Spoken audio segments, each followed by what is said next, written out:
حصري لأول مرة في مصر معانا كيا كي 8 أو كادنزا زي ما معظم الناس عارفينها، أو اللي كانوا عايشين بره وفي الخليج بالذات عارفين يعني إيه كيا كادنزا. لكن كيا حبت تغير الهوية تماما، فبقى عندنا عربية فول سايز سيدان كيا كي 8. هو الجيل الجديد تماما والهوية الجديدة. وهتعرف ان الدايموند كات اللي مالي العربية دي من بره ومن جوه، والشبكة الغريبة دي والتصميم السوي الرائع ده، هتفرح قوي لما تعرف ان كريم حبيب هو اللي صمم العربيه دي، وهو مواطن عربي لبناني، نائب الرئيس التنفيذي لكيا دلوقتي ومدير قسم التصميمات العالميه في كيا. عايزينك تبقى معانا النهارده علشان تشوف كميه التطور اللي موجود في العربيه دي.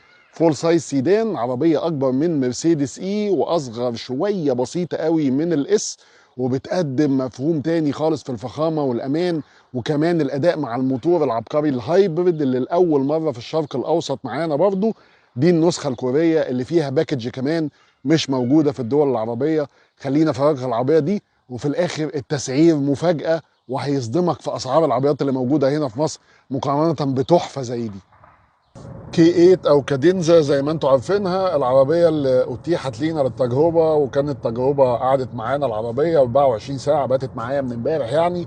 للاسف مضطر ارجعها لان العربيه اتباعت فمضطر ارجعها يعني. فالعربيه دي ممتازه، خيار وتجربه ممتازه قوي. والتجربه اللي معانا دي تجربه حصريه لاول مره في مصر. طبعا العربيه موجوده في الشرق الاوسط وموجوده في الخليج، لكن كمان النسخه اللي معانا دي تعتبر التجربه الحصريه في الشرق الاوسط كله، لان النسخه دي هي النسخه الهايبرد، نسخه عبقريه. وقبل ما تقول لي الموتور ال 1600 ده موتور صغير على العربيه دي، يا صديقي او يا صديقي العزيز، السعه اللتريه ما بقتش هي الحكم الوحيد يعني. الموتور الهايبرد العبقري ده اللي معزز بموتور كهربائي صغير بيقدر يمشي العربيه لحد سرعات 60 و80 احيانا يعني جوه البلد كده، ويقلل يعمل ريديوس شويه من استهلاك البنزين، يقلل من استهلاك البنزين ويدي دفعه ويدي بوست قوي للعزم بتاع العربيه دي. قادر يخرج 350 نيوتن متر عزم و230 هورس باور. ارقام قريبه من مواتير بتطلع من ال 3500 سي سي وال 2500 سي سي. العربيه دي ليها موتور في الخليج ال 3500 سي سي الفي 6، يعني بيطلع ارقام هورس باور مش بعيده قوي عن الكلام ده، تحت ال 300 هورس باور برضه.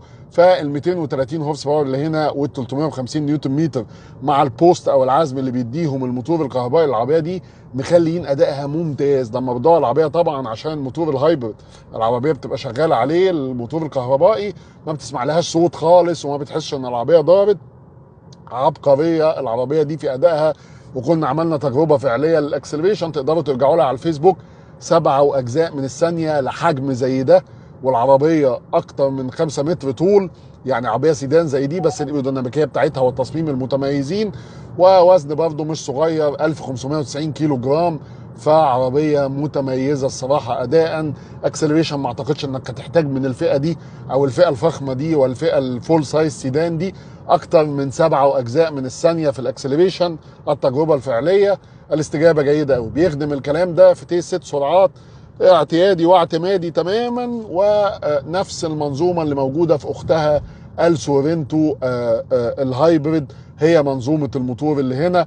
بس عايز اقول لك ان الاداء هنا كمان افضل شويتين، لان العربيه دي سيدان والايروديناميكيه افضل، وقرب مركز الثقل بتاعها من الارض معزز قوي من ثباتها ومخلي مقاومتها للهواء متميزه.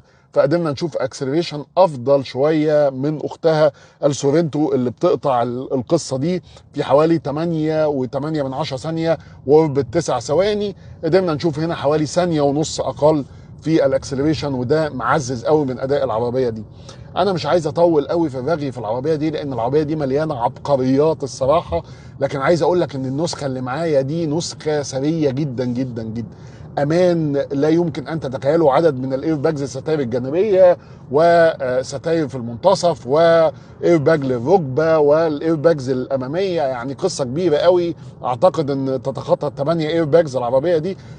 طبعا انظمه مساعده السائق كامله تماما، الامرجنسي سيفتي بريك، لين كيب اسيست، الاكتيف والورنينج، والادابتيف كروز كنترول، مثبت السرعه الذكي الاكيوريت جدا جدا واللي بيقدر يظبط نفسه على مسافه العربيه اللي قدامه، التحذير من الاصطدام الخلفي، البلايند سبوت واللي بتقدر تشوفه هنا بطرق عبقريه جدا، يعني 3 طرق تقدر تشوفه في المرايه وتقدر تشوفه كمان في الكاميرا اللي بتظهر لك في العدادات باستخدام الكاميرات ال 360، مش بس فقط في الانفوتينمنت سيستم او في الشاشه الكبيره، لا كمان بتكشف هنا النقط العاميه سواء يمين او شمال في العدادات، وكمان بتقدر تشوفه في الهيدز اب ديسبلاي، بتقدر تشوفه بشكل كويس قوي في الشاشه اللي قدامك اللي ظاهره على الازاز، بيديك كده تحذير احمر حسب درجه قرب العربيه منك سواء يمين او شمال، وبيديك الساين بتاعت التحذير ان في عربيه جايه يمين او شمال قدامك على المرايه. عربيه عبقريه في الامان.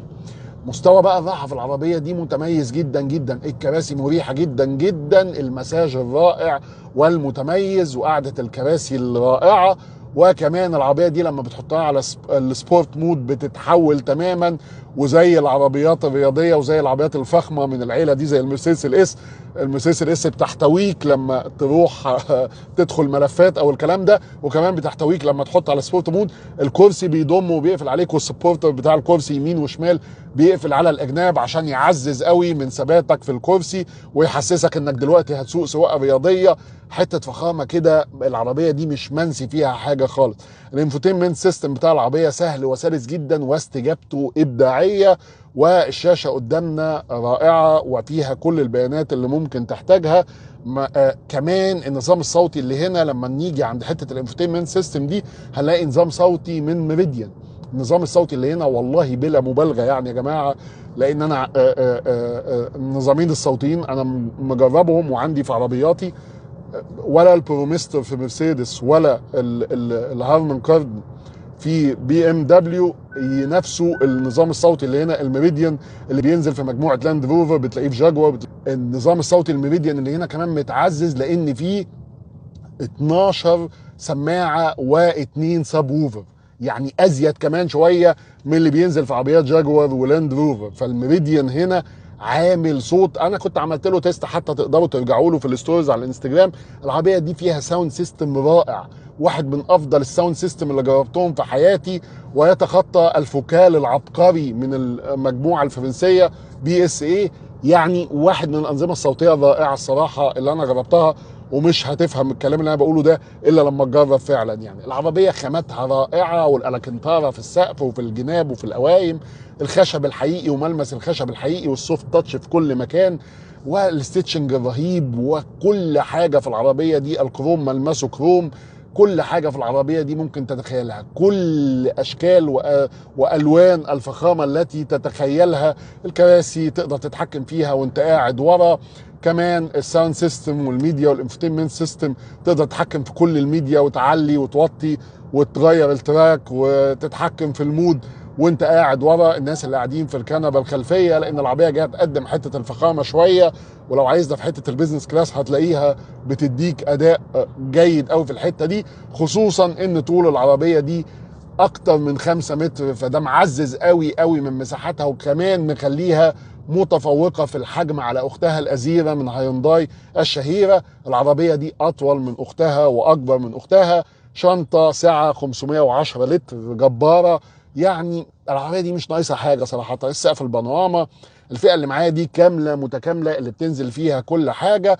كمان استهلاك بنزين العربيه دي خدت بالي ان احنا يا دوب على شرطه وربع كده من التانك، تحت النص بكتير، ومديانا افريج، وانا بجربها من امبارح الافريج اكيوريت فعلا، ان العربيه فاضل لها حوالي 311 كيلو.